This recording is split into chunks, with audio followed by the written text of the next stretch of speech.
আশা করি তোমরা সকলেই ভালো আছো, আমরাও ভীষণ ভালো আছি। তো আজকে পুরীতে হচ্ছে আমাদের ডে 2। তো আমরা 12 সিটের একটা গাড়ি বুক করেছি। তো এই গাড়িটা করে আমরা সাইট সিন ঘুরবো। মোট আমাদের 9খানা স্পট ঘোরাবে, আর এটার ভাড়া পড়েছে হচ্ছে 5,000 টাকা। সবার প্রথমে একটা তোমাদের কথা বলে রাখি, এখানে কিন্তু সব জিনিসের অনেক দাম চায়। তো তোমাদের কিন্তু সব কিছু বার্গেনিং করে নিতে হবে। এই গাড়ি ভাড়াও আমাদের অনেক চেয়েছিল, তো আমরা বার্গেনিং করে 5,000 টাকা করেছি। তো পুরো ফ্যামিলি যেখানে এক জায়গায় থাকলে যেটা হয় ইয়ার্কি ফাজলামো, তো এখানেও সেটাই হচ্ছে।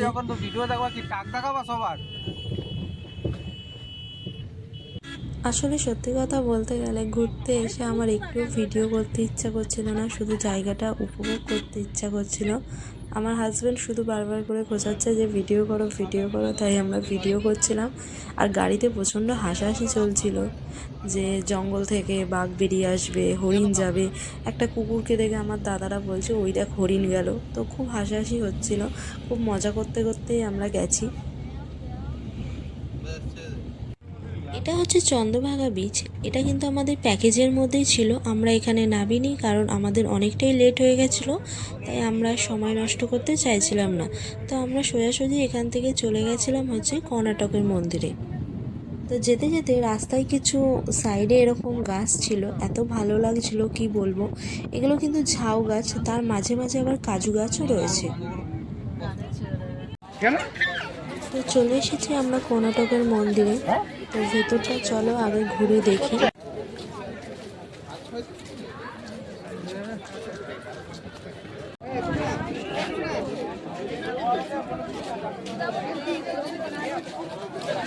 তো আমরা এখন চললাম কোণার্কের সূর্য মন্দিরে।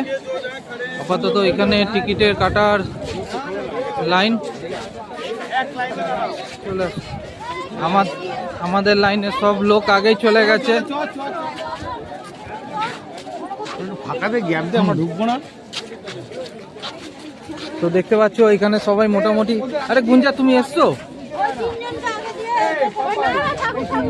তো আমাদের এখন এই মুহূর্তে লাইনে যাওয়ার জন্য রেডি হয়ে গেছি, বাকিটা চলো দেখতে থাকো।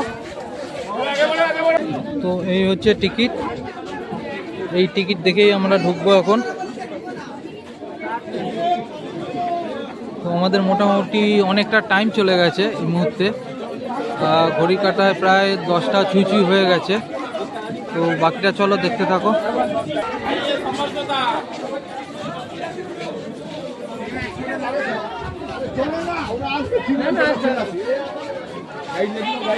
তো এই মন্দিরের গেট, প্রবেশ করা হচ্ছে মন্দিরে। মোটামুটি সবাই আগেই চলে গেছে, এখন আমরাও যাচ্ছি।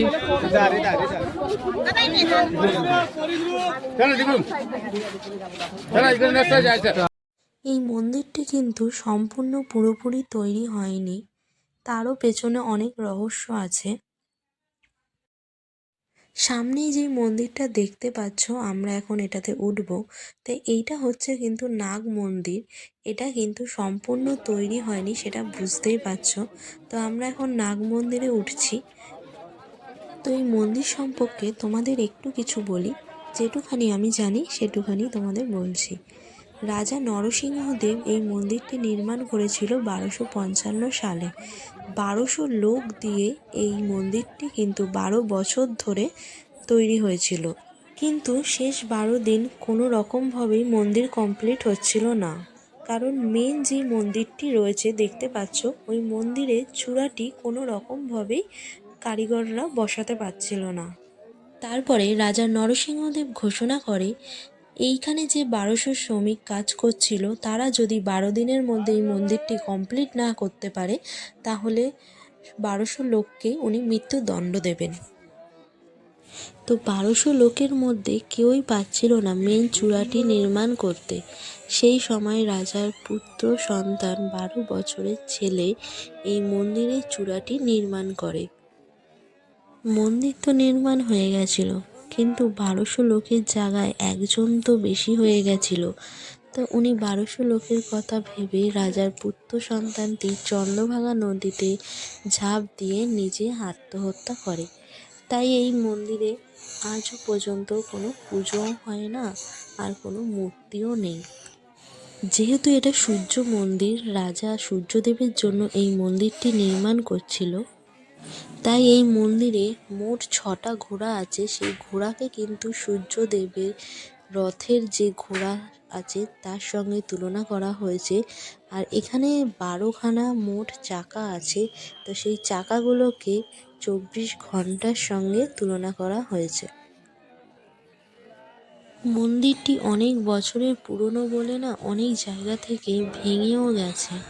এই মন্দিরের প্রতিটা জায়গার মানে আছে আর রহস্যময় কিছু না কিছু গল্প আছে। আমি তো সব জানি না, যদি জানতাম অবশ্যই তোমাদের সঙ্গে শেয়ার করতাম। এই মন্দিরে যে 12টা চাকা আছে তার মধ্যে থেকে 6 নম্বর চাকাটি আমাদের ভারতের টাকা 10 টাকা ও 20 টাকার নোটের মধ্যে কিন্তু দেখা যায়। আর এই 12টি চাকা কিন্তু দেখতে একই রকম হলেও প্রতিটা ডিজাইন কিন্তু আলাদা আলাদা, আর প্রতিটাতে নাম্বারিং করা ছিল। এই মন্দিরের ডিজাইনগুলোকে যদি ভালোভাবে দেখতে হয় তাহলে হয়তো বছরের পর বছর কেটে যাবে।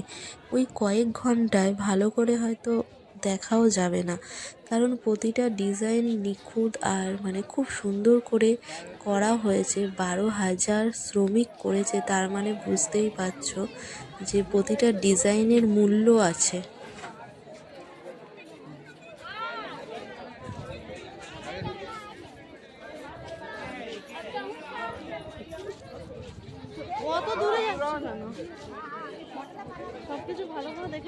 আর এখন যেই জায়গাটি দেখাবো, কোনো এক ইতিহাসের পাতায় এই জায়গাটি কিন্তু স্মরণীয় আছে। তো এবারে আমরা যাচ্ছি হচ্ছে ধবলগিরি। ধবলগিরি হচ্ছে পাহাড়ের ওপরেই, এটা হচ্ছে বুদ্ধদেবের মন্দির। তো চলো ভেতরে গিয়ে দেখা যাক, একদম কাছ থেকে তোমাদের দেখিয়ে দিই। আমাদেরকে কিন্তু গাড়ি অনেকটাই নিচে নামিয়ে দিয়েছিল, আমাদের হেঁটে হেঁটে উঠতে হয়েছিল। আমি এর আগে পুরী আরও 2বার এসেছি, কিন্তু এবছরে যেন এসে পুরীতে অনেক কিছু নতুন দেখতে পাচ্ছি। সমস্তই নতুন নতুন নিয়ম কানুন হয়েছে। তো আগে এসব কিছুই ছিল না। এখানেই আমাদের গাড়ি দাঁড়িয়ে যাবে, এখান থেকেই নেবে, এবার আমাদের হেঁটে হেঁটে উঠতে হবে। এখানে কিন্তু শুধু সিনিয়র সিটিজেনদের জন্য লিফটের ব্যবস্থা আছে। তো আমাদের কেউ লিফটে করে ওঠেনি, সবাই মানে গায়ে জোর আছে, জোশ আছে বলতে পারো। আমার বাবার পায়ে কিন্তু ব্যথা, আমার ভাইয়েরও পায়ে ব্যথা, তাও এরা লিফটে করে ওঠেনি। আমার বড় পিসিও উঠতে পারছিল না, তাও এরা হেঁটে হেঁটেই উঠেছে আমাদের সাথে সিঁড়িতে করে। তো যাই হোক, এই যে লিফট এখান থেকে একদম উপরে নামিয়ে দেবে। তো আমরা সবাই সিঁড়ি করেই গেছিলাম। কিন্তু সম্পূর্ণ বুদ্ধদেবের মন্দির। তো দূর দিয়ে দেখতে পাচ্ছ বুদ্ধদেব ওপরে বসে আছে। তো চারদিকে এরকমই 4 রকম স্ট্যাচু রয়েছে বুদ্ধদেবের। আর এটার ব্যাপারে সত্যি কথা বলতে গেলে আমি সেরকম কিছুই জানি না, আগেরটার ব্যাপারে জানতাম তাই তোমাদের সঙ্গে শেয়ার করেছি। তো এখানে দেখো এর হিস্ট্রি রয়েছে, তোমরা চাইলে এখান থেকে পড়ে নিতেও পারো।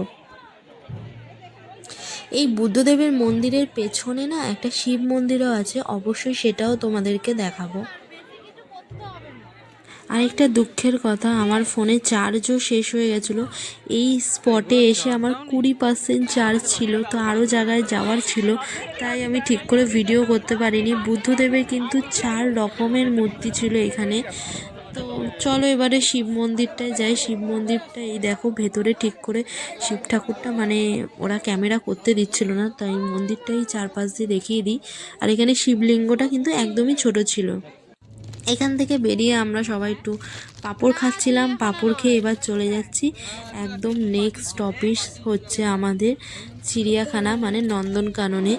তো আর কোথাও আমরা যাইনি, এই নন্দনকানন দেখে আমরা সোজা হোটেলে চলে এসেছিলাম। দেখতেই পাচ্ছ যে কত ভিড়, আর এখন বাজে হচ্ছে দুপুর 3টে, 5:30টার মধ্যে বন্ধ হয়ে যায়। তো চলো ভেতরে গিয়ে আবার টিকিট কাটতে হবে, তো চলো ভেতরে ঢোকা যাক। তো এতক্ষণ যেই গেটগুলো দেখলে ওগুলো কিন্তু মেন গেট না, ওই যে দূরে দেখা যাচ্ছে মেন গেট, আর এটা হচ্ছে টিকিট আমরা কেটে নিয়েছি। তো মেন গেট দিয়ে ঢুকে এরকম খুব সুন্দর একটা ঝর্ণা দেখতে পাওয়া গেছে। তো এখানে এসে আমরা ব্যাটারি লাগানো যে গাড়িগুলো রয়েছে সেই গাড়িগুলো আমরা ভাড়া করেছিলাম, যাতে পুরো চিড়িয়াখানাটা আমাদের ঘুরিয়ে দেখায়। তো এই যে গাড়িতেও আমরা উঠে পড়েছি সবাই মিলে। তো একটু দূরে গিয়েই আমাদের নামিয়ে দিয়েছিল, এগুলো আমাদের হেঁটে হেঁটেই দেখতে হয়েছে। এখানে সব বাদুড় রয়েছে, জানি না তোমরা কতটা কি দেখতে পাচ্ছ। এগুলো হচ্ছে শিম্পাঞ্জি, কিন্তু অনেকগুলো ছিল।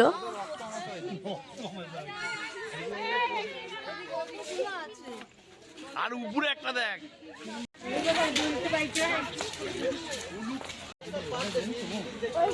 এই যে এদিকে থেকে ওইখানে একটু মায়ের চ্যালেঞ্জ।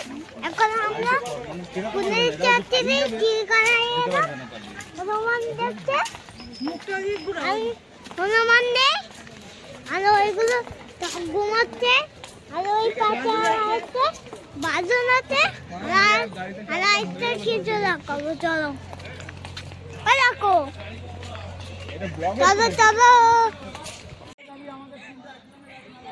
তো এই দেখো আবার আমাদের লাইনে দাঁড়াতে হচ্ছে, কারণ ব্যাটারি গাড়িগুলোর জন্য এরকম লাইন দিয়ে যেতে হচ্ছে। ওদের স্টপেজ আছে, তো ওরা ওরকম নাম্বার দেওয়া আছে, তো এরকম নাম্বার দেওয়া মানে নামিয়ে দিচ্ছে, আবার ওখানে গিয়ে লাইন দিয়ে দাঁড়াতে হচ্ছে, আবার গাড়ি করে উঠতে হচ্ছে।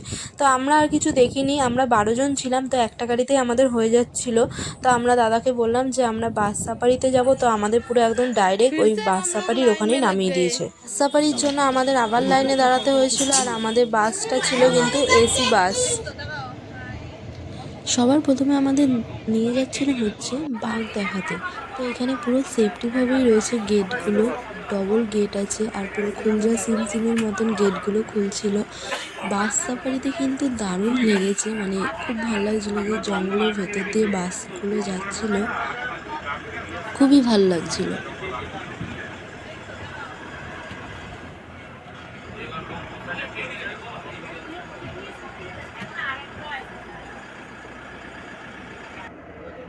আগেই বলেছিলাম যে আমার ফোনের চার্জ শেষ হয়ে গেছিলো, তার জন্য আমি এই ভিডিওগুলো সবার কাছ থেকে মানে কালেক্ট করেছি, মানে আমার ভাইয়ের কাছ থেকে, আমার দাদাদের কাছ থেকে। সামনে যেহেতু আমার ভাই বসেছিল বাসে, তো ও ভালো করে ভিডিওগুলো করতে পেরেছে, তো ওর কাছ থেকে আমি নিয়েছি।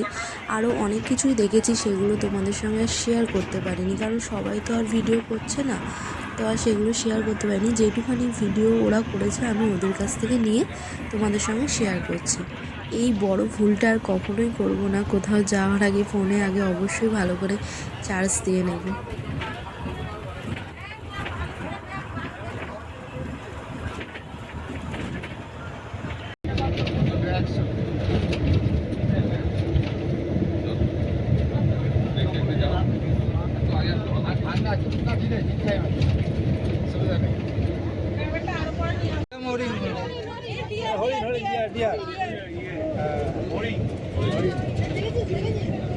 ওই তো ওইদিকে তাকে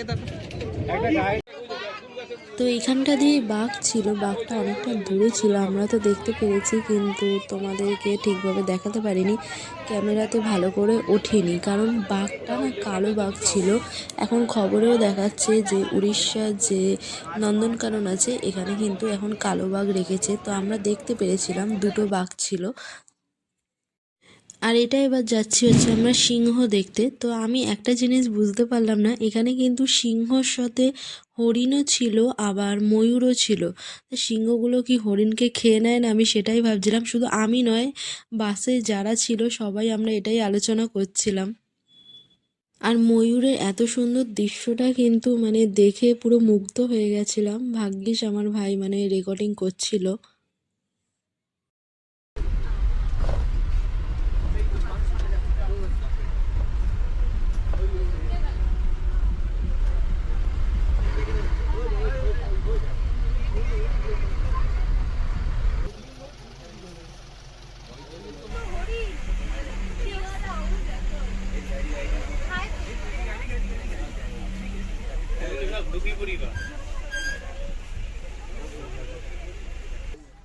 আমরা সিংহ দেখতে পেয়েছিলাম, তো বাস থেকে সবাই সিংহকে ডাকাডাকি করছিল যে ওঠো একটু দেখি আমরা।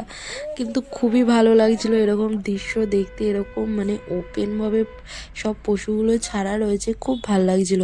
এখানে দেখতেই পাচ্ছ বিয়ার রয়েছে, তো এখানেও ছিল একটা বিয়ার, একটা না অনেকগুলোই ছিল। এর পরের যে ভিডিওটা রয়েছে এটা কিন্তু আমরা সম্পূর্ণ মজা করে করেছি। পেছাব করছে, দাদা হিসু করে দিচ্ছে, হিসু করছে, পটি করছে, পটি করছে, লজ্জায় সুসাইড করবে তো। পটি করাও দেখতে হবে, সবাই দেখবে। দেখছিস তুই আবার কি দেখছিস ওরকম নিচে ভিডিও তুলছে। বাঘের পটি করার ভিডিও আছে আমার কাছে, বাঘের পটি করার চলো, এটা কি রাত্রিবেলা ছাড়বে নাকি?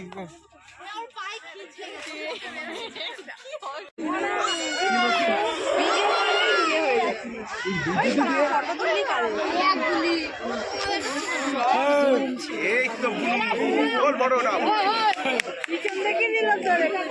কানে কি ইয়ে করা আছে নাকি? দুটো ডট আরে এটা মডেল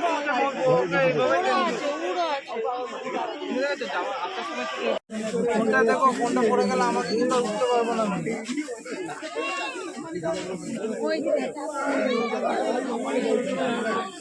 তো সারাদিন অনেক উল্টোপাল্টা খাওয়া দাওয়ার পর এখন আমরা একটু পেট ভর্তি করে খাবো, তারপরে আমরা এখান থেকে সোজা চলে যাব হচ্ছে হোটেলে।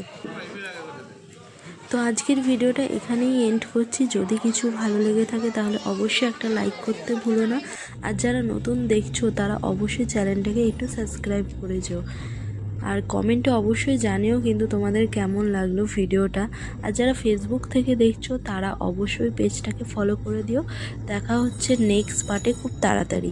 তো আজকের মতন টাটা, বাই বাই।